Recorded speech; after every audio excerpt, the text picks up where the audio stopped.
Rahtea enge iti vok cho zong turin ka ti che ni lom ni khoya ngai om chian te kom man po ini ve lawanya man mola vok cho chu va zong vat ro cho phun po ngai lo kal ngal vat la ni mai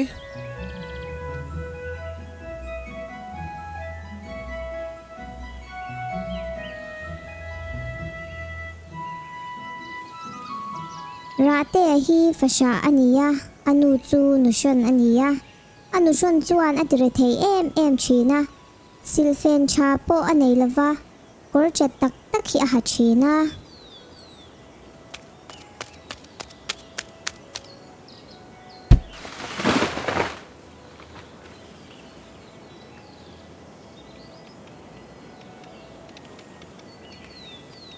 Rilava tram dok ve kanula chuan cha phuna phal bok si lova helai nim ve likan ei mei tiang a chau to el mei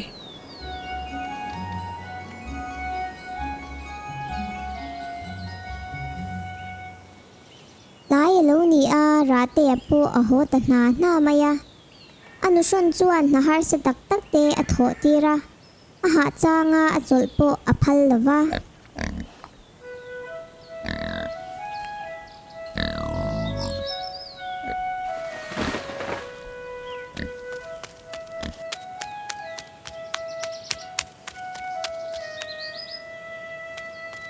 Rahtea nu chuan cho atan favai sham chau hi apechina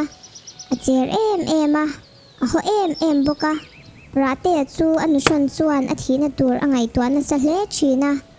a topa chuan hetiangin angai tua ta a kana der vok anga in thoi nan Rahtea kan tal lo chuan ka thi ang ka ti anga a chang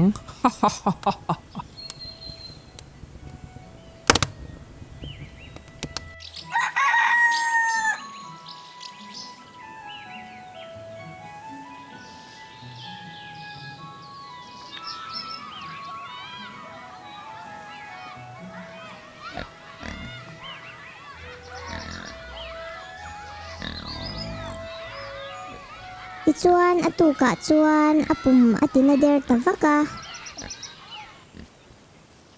oi ka puman na lutuk min tran puiru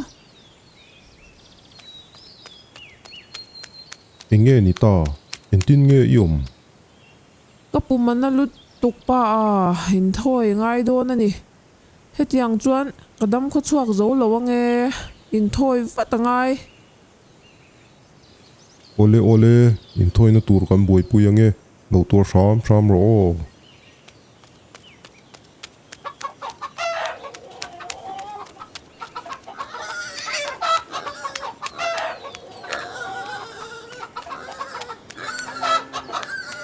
chuan an sial te kel te ar te vok te chuan an thoya engma asod lava in thoi nan an ran zong an tal zo ta sia Rahtea pa chuan ran zong in kan thoi to che a idam thei chuang si lo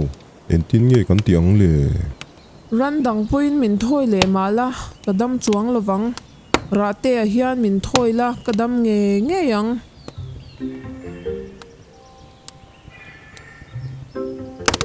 Rahtea pa chuan angai tua na sa ta em a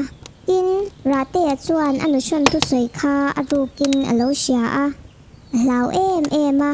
ram hnuaya atlan bo ta dai maya tin atlan bo ti an lo sia chuan poi an ti em maya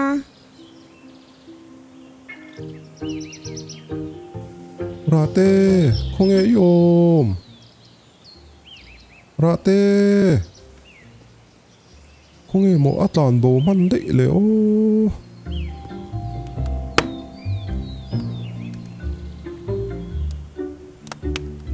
Rahtea chu kan mu zo hop lo mai entin nge kan ko ho le thayang o ko ho nan khong kan choi don ti la alo ho mai anga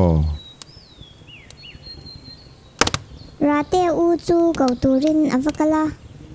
Rahtea chu thingsir ku nga alona apar zu alo tlana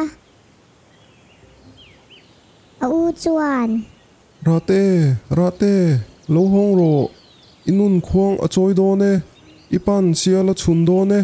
rate lo hong ro Ka u kirle to ka thin ka lung in e ai chuan thing siri par ka khane ka pore ka fane Aho du lava.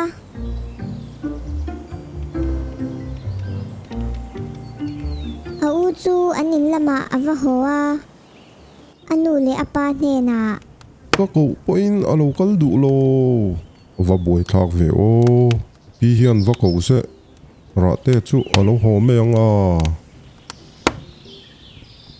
Ole ra pu ya chu ka va cầu ho ange.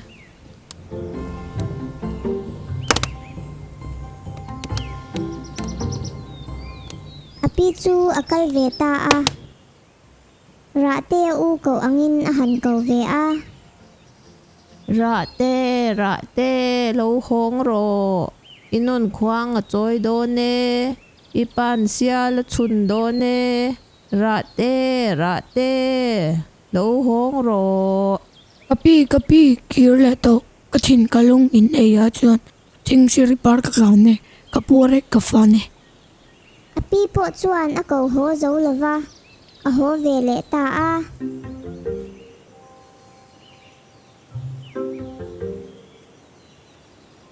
Chumi hnu chuan apa in ava ko ve a.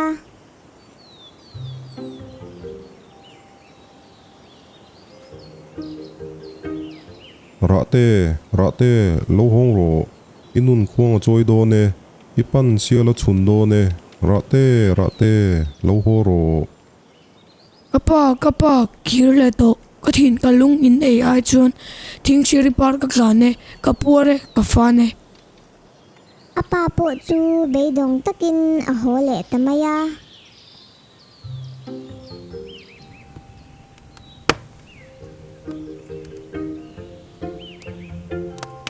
ka ko ho zo bik lo maya en tin nge kan tiang inu hian va ko ve se a thang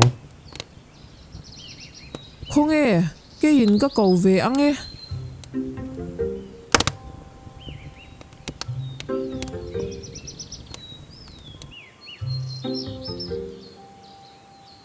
Rate lo hong ro